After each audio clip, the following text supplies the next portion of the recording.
The idea of people being oppressed occurs a lot today in political discussions. People are either oppressed or oppressors, depending on their demographics. The Bible talks a lot about oppression, but not the kind that politicians do. You can decide which kind is more important.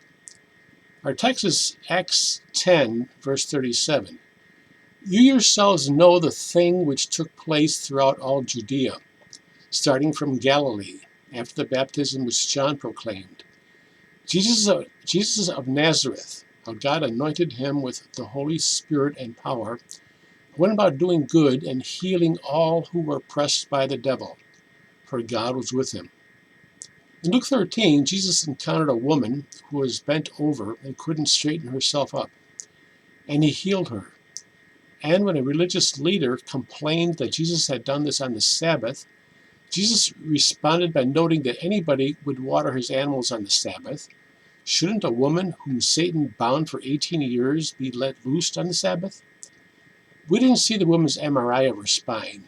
I'm sure that she had degenerative discs of the spine and probably severe osteoporosis.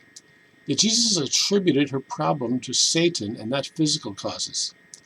The text quoted above says that Jesus healed all who were oppressed by the devil.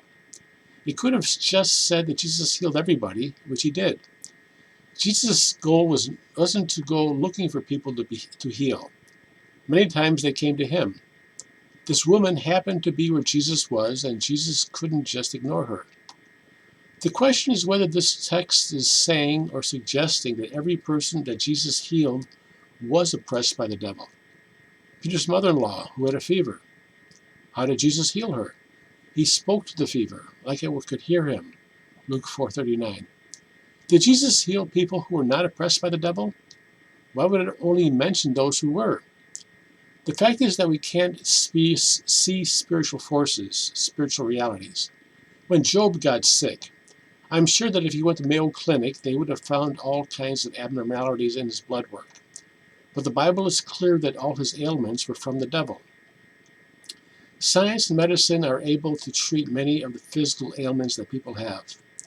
The mistake is seeing all physical ailments as entirely physical that can only be treated by physical means.